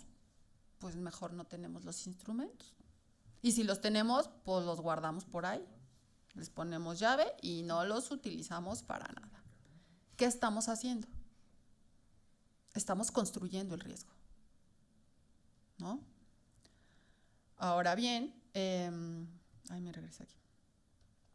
Es importante ver cómo diversos instrumentos de planeación se han orientado a esta adaptación. El Programa Nacional de Desarrollo Urbano nos habla en su objetivo 2 de garantizar la sustentabilidad social, económica y ambiental. También te das cuenta cuando ves este tipo de instrumentos que quien los redacta pues no sabe bien ni de qué habla, ¿no? Porque garantizar la sustentabilidad pues ya implica esos 3 componentes, es como un pleonasmo. Pero bueno, por lo menos está. Tiene una estrategia que habla de incorporar criterios de adaptación al cambio climático en la planeación del desarrollo urbano, y para ello habla de incluir criterios de adaptación en proyectos de desarrollo urbano de acuerdo a la LEGEPA. Aquí es donde empezamos a encontrar sinergias en las que podríamos ir trabajando. El mismo programa habla de incentivar el crecimiento ordenado de los asentamientos humanos, los centros de población y las zonas metropolitanas. Digamos que desde el punto de vista programático, pues hay ciertas luces, ¿no?, que podríamos empezar a explorar. También habla de apoyar a los gobiernos locales para mejorar la planeación urbana sustentable y armonizar los programas de desarrollo metropolitano. Y nos dice, por su parte, el Programa Sectorial de Desarrollo Agrario, Territorial y Urbano, que hay que consolidar un poco lo que nos hablaba ya el doctor Coqui: ciudades compactas, productivas, competitivas, incluyentes y sustentables, que eleven la calidad de vida de los habitantes. Pero se lee bien padre y no tiene más de 3 líneas. Pero hacer eso es un gran reto, ¿no? Porque tenemos que modificar muchísimas cosas en la ciudad. No es que sea imposible, pero sí se necesita una gran voluntad política. También creo que no solo es culpa de los políticos, es culpa también de nosotros. Hay que corresponsabilizarnos como ciudadanos respecto de cómo exigimos estos derechos. Este programa tiene una estrategia que habla de procurar una vivienda que inserte un entorno digno y contribuya al desarrollo de las personas, y ello implica pues toda esta inclusión de tecnologías ahorradoras, ¿no?, de energía, de agua. Tendríamos que tener viviendas con las aguas separadas, las aguas grises de las aguas potables, con captación de agua de lluvia, una serie de cuestiones tecnológicas que vendrían a ayudar a reverdecer nuestra ciudad, a incrementar el confort, la calidad de vida, ¿no? Pero otra vez esa vorágine de enriquecimiento rápido y al menor costo, ¿no?, de todas las instancias involucradas, también de nosotros como consumidores, ¿no?, que elegimos cuando decidimos adquirir una vivienda o un bien. También habla de promover líneas de crédito de vivienda suspensable que incluya ecotecnologías o ecotecnias. Ahora que nos pasó lo del sismo, seguramente han escuchado que se están recolectando botellas de PET, ¿no? ¿A ustedes les parece digno vivir en una casa construida con botellas de PET? Cuando podríamos hacerlo con permacultura, dependiendo de cada lugar, ¿no?, de cada destino, de cada comunidad, con los materiales del sitio, pero pues es más fácil conseguir botellas de PET, ¿no? Y por su parte ahora, vean cómo todo este marco programático de alguna manera como se contrapone, ¿no?, con esta Ley General de Asentamientos Humanos, Ordenamiento Territorial y Desarrollo Urbano. Esta ley es después de todos estos programas que les dije, pero coinciden en la aplicación en el tiempo, y nos dice que es de orden público e interés social. Esta ley que busca ordenar el uso del territorio y los asentamientos humanos con pleno respeto a los derechos humanos. Evidentemente estarían incluidos pues todos los derechos humanos, porque como saben, en materia de derechos humanos hay una interdependencia, no hay una jerarquía y están implicados todos: el derecho al medio ambiente sano, al agua, a la vivienda, a la salud, a la educación, en fin. ¿Cómo define la ley asentamiento humano? Y aquí es donde empezamos con los problemas. Nos dice que es un conglomerado demográfico con el conjunto de sistemas de convivencia en un área físicamente localizada, considerando dentro de una misma área los elementos naturales y las obras materiales que lo integran. Desde el punto de vista legal, cuando nosotros empezamos a incorporar conceptos que no están definidos, tenemos un problema de aplicación. Y nos refieren estas leyes a la Ley General del Equilibrio Ecológico y la Protección al Ambiente, que no tiene definidos una serie de conceptos que están aquí implicados. Luego nos dice que área urbanizable es aquel territorio para el crecimiento urbano contiguo al límite del área urbanizada del centro de población, cuya extensión se calcula en función de las necesidades, ¿no?, del nuevo suelo. Y entonces, ¿dónde está la sustentabilidad? Esta ley está respondiendo a una expansión urbana, ¿no? ¿Cómo le damos dando entrada al crecimiento urbano? Pero no estamos respetando las áreas de conservación, no estamos respetando, ¿no?, ciudades compactas, incluyentes, al contrario, ¿no? Estamos atomizando y estamos extendiendo los espacios urbanizables. Cuando habla de conservación, nos dice que es una serie de acciones tendientes a preservar las zonas con valores históricos y culturales, así como proteger y mantener el equilibrio ecológico en las zonas de servicios ambientales. Nunca nos dice que es una zona de servicio ambiental. Entonces, otro problema, otro vacío de la ley. Y luego habla de desarrollo regional como el proceso de crecimiento económico en 2 o más centros de población determinados para garantizar el mejoramiento de la calidad de vida, la preservación ambiental y la conservación y reproducción de los recursos naturales. Esa expresión de reproducción de los recursos naturales, o sea, a mí me hizo así como toin, ¿no?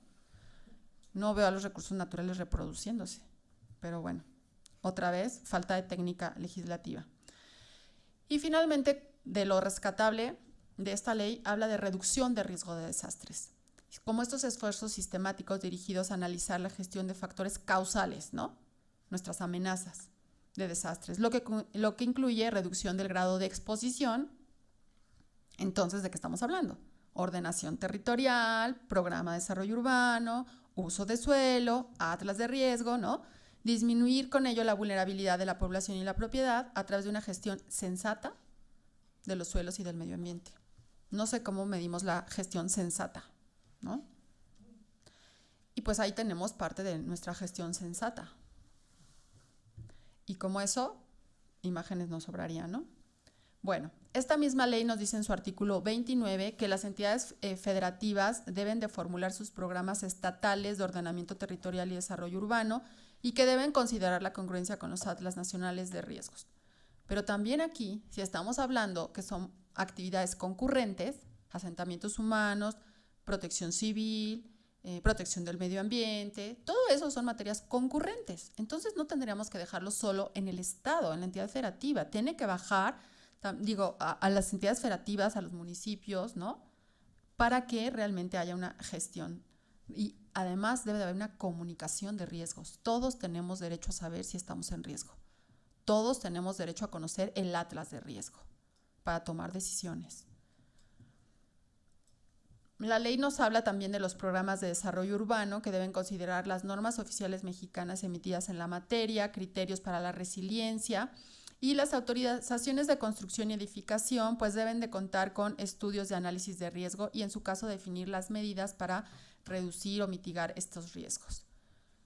Pues nosotros tenemos que tener entonces una normatividad donde nos exija como sujetos del desarrollo inmobiliario a contar con estos elementos y donde yo como usuario, como consumidor de esta vivienda pueda saber, ¿no?, que mi vivienda o el inmueble que quiero comprar reúne todos estos requisitos, ¿no? El Programa Sectorial de Desarrollo Agrario Territorial y Urbano nos habla de esta consolidación, ciudades compactas, resilientes, incluyentes, ya lo veíamos. ¿Esto ustedes creen que es una ciudad compacta, resiliente, incluyente, inclusiva, sustentable y todos los demás adjetivos que querramos ponerle? Tenemos colegas que se tienen que salir de su casa a las 5 de la mañana para llegar a las 9 a la oficina. Seguro todos ustedes conocen a alguien que tiene que hacer esas travesías diarias, ¿no? Todo eso no solo es contrario a estos principios, sino deteriora tu calidad de vida, deteriora tu dignidad y una serie de elementos personales. Y pues bueno, como ya me amenazaron, ya sabía que ya venía la amenaza. Creo que tenemos como retos pasar del ámbito discursivo y programático a la acción. Tenemos los elementos. La cuestión es cómo los hacemos ejecutivos, cómo los implementamos. Evidentemente, considerar los elementos clave para la reducción de la vulnerabilidad social, pues son los instrumentos de planeación que ya tenemos, de ordenación urbana y territorial, los atlas de riesgos. Hay que actualizar todos estos instrumentos y hay que incorporar el desarrollo tecnológico para bajar la presión que estamos haciendo para los recursos naturales, pero también para la contribución de emisiones de gases de efecto invernadero. Y por supuesto, creo que nos tenemos que involucrar como sociedad en la gestión de riesgos mediante comunicación y participación. A veces no es tan cómodo estar involucrados en miles de foros y miles de eventos porque son tiempos, son horas y son horas honoris causa, ¿no? Porque no recibimos una retribución, pero la retribución creo que no necesariamente siempre es económica, sino tener la satisfacción de que logramos incidir en generar un cambio que nos beneficia pues a todos, ¿no? Y por mi parte es todo. Muchas gracias.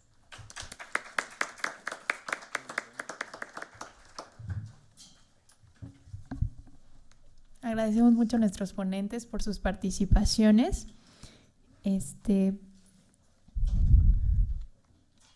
Vamos a tener la sesión de preguntas y respuestas.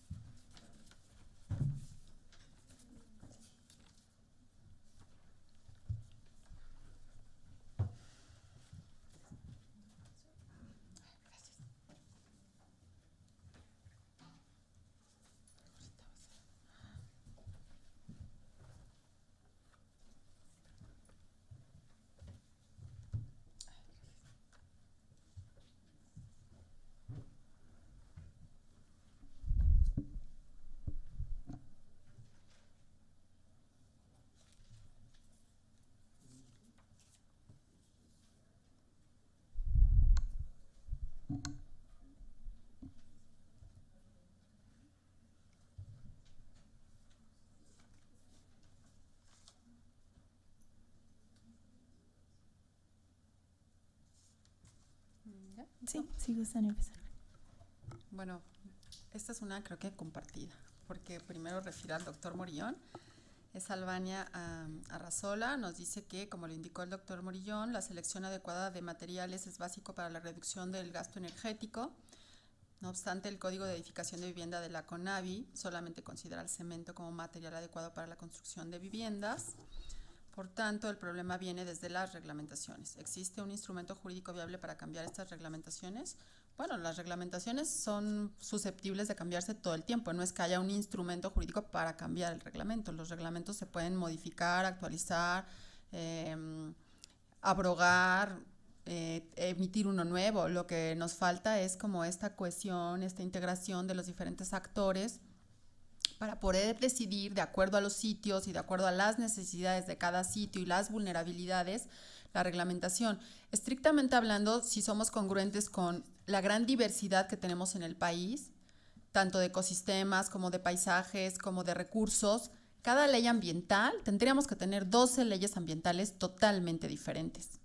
12 leyes de protección civil, 32 leyes de protección civil totalmente diferentes, porque no son los mismos riesgos a los que está expuesto Tabasco, que a los que está expuesto Nuevo León, que a los que está expuesta la Ciudad de México, ¿no? Entonces, cada una de estas leyes tendría que ser un traje hecho a la medida de cada entidad federativa, que incluya su realidad, sus amenazas, sus potencialidades, sus necesidades. ¿Pero qué hemos hecho? Copiamos y cortamos la ley general y le quitamos las facultades federales, nos quedáramos solo con las estatales y ya tenemos nuestra ley estatal.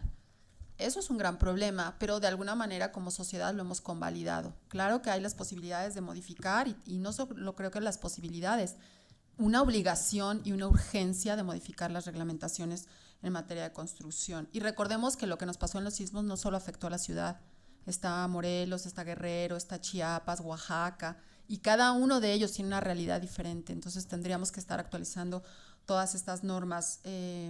Gracias, Gabriel Ibarra. Pregunta si es posible aplicar 3 leyes: ordenamiento territorial, asentamiento humano y desarrollo urbano, equilibrio ecológico y protección civil.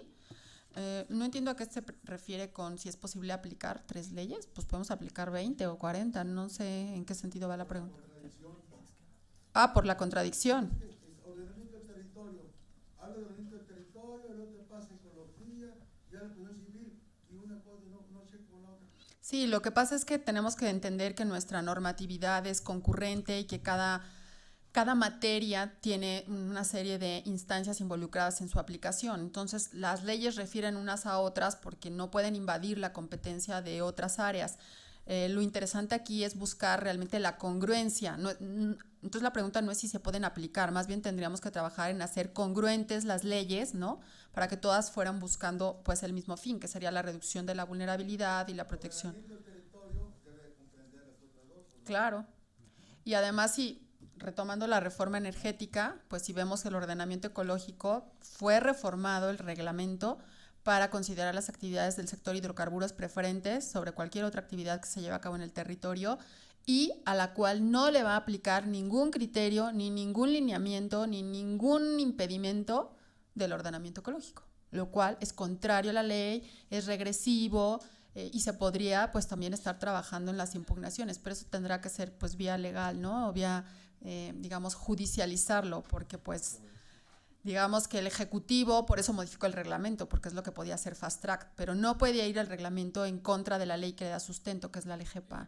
Tampoco podemos crear estados de excepción, y eso es un estado de excepción para el sector hidrocarburos, ¿no? Y nos dice Francisco Solar,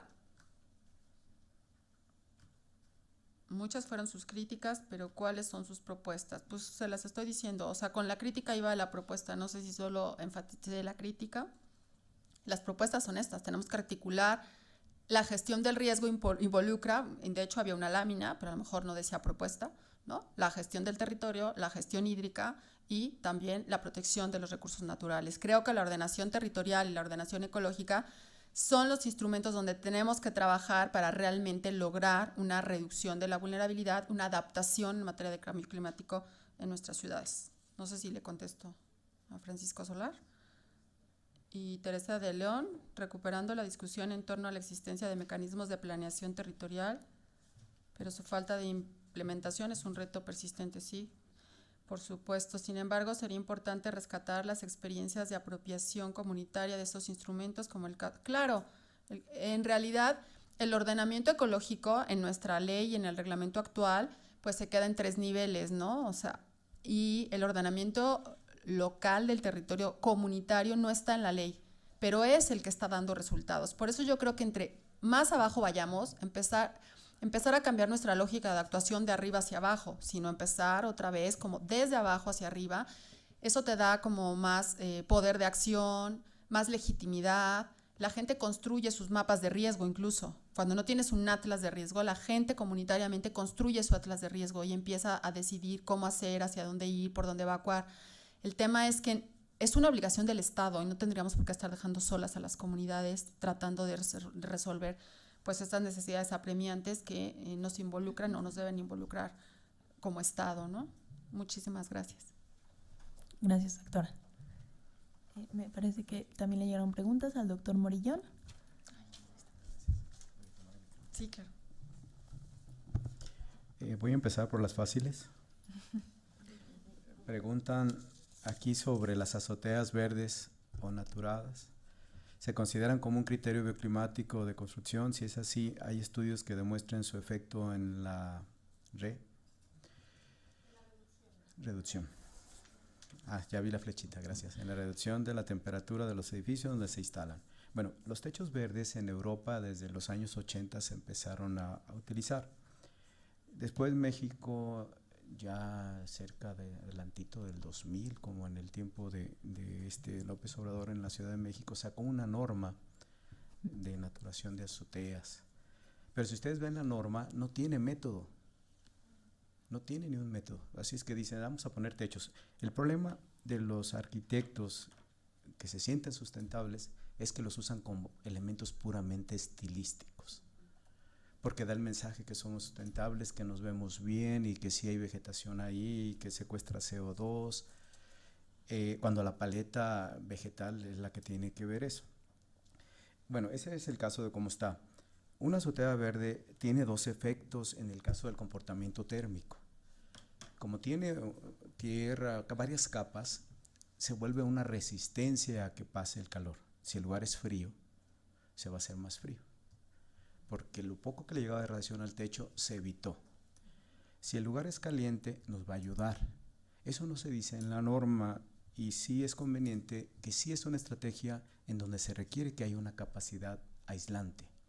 Pero también tiene otro efecto la vegetación. La vegetación en su proceso enfría. Entonces, nosotros generamos a raíz de esa norma que nos buscó la Ciudad de México, ahí en el Instituto de Ingeniería, 2 modelos. Nunca las metieron a la norma, pero ya los hemos hecho, entonces aunque sea los publicamos como artículos para que nos valga para nuestro tortibono, nuestro SNI y todas esas cosas. Y entonces ya tuve más bono de productividad. Se oyó muy feo tortibono.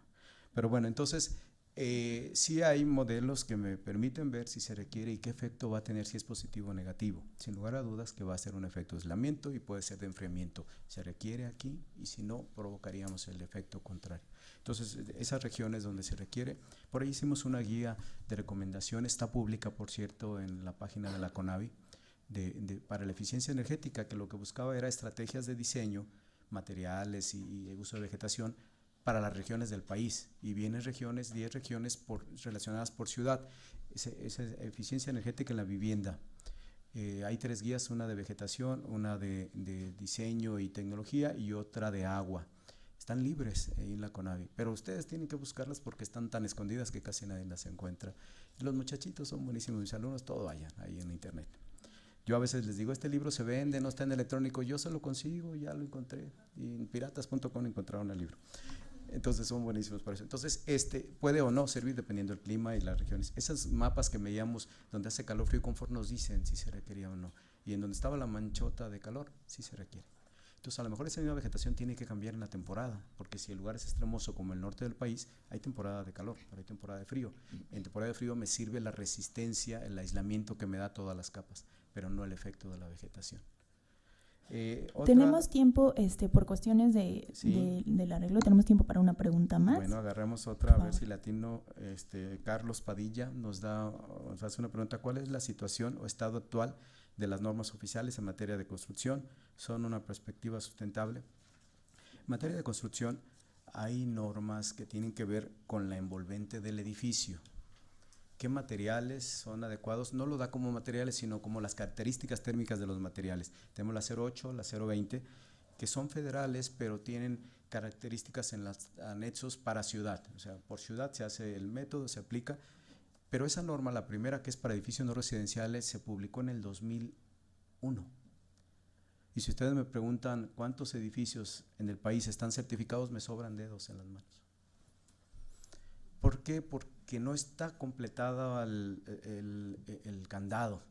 Es una norma federal, pero el que me da el permiso es el municipio, la delegación, y si no está en sus reglamentos, pues no se aplica. Y si está, saben cómo se aplica, qué se tiene, y entonces por ahí estuvimos una temporada dando capacitación en los colegios, en las universidades. Fue un proyecto que me buscó el FIDE y la CONUE para eso, entes para el ahorro de energía. Y pues no, se logró meter algunos reglamentos, pero no está el candado. Y ya en específico, lo que es sustentable, hay una norma mexicana. Sabemos que la norma mexicana es voluntaria para edificación sustentable. Complicadísima aplicarla, complicadísima. Yo, como conocedor del tema, no me puedo certificar. Primero, porque soy juez y parte, pero segundo, porque no cumplo con los requisitos. Entonces, complicadísima. Y el que se parece un poquito es el código. Indirectamente contesto, el código de vivienda. En el Código de Vivienda hay un capítulo, nos tocó hacerlo aquí en la UNAM, junto con los de estructuras, porque había un problema. Para un permiso de construcción sustentable no se podía porque no existía la palabra en los reglamentos de construcción. Un fotovoltaico no se podía porque no existía la palabra en los reglamentos de construcción. Por eso hicimos ese. ¿Y qué creen? El reglamento es modelo, porque nadie lo puede utilizar si no quiere. Pues todo el mundo lo puede utilizar. Total, 3 municipios han tomado partes de ese código. Esa es la situación de las normas. Sí las hay instrumentos, pero voluntarios o como modelo, dice. De las demás por aquí yo con gusto les contesto en corto por correo. Agradecemos mucho la participación de nuestros ponentes.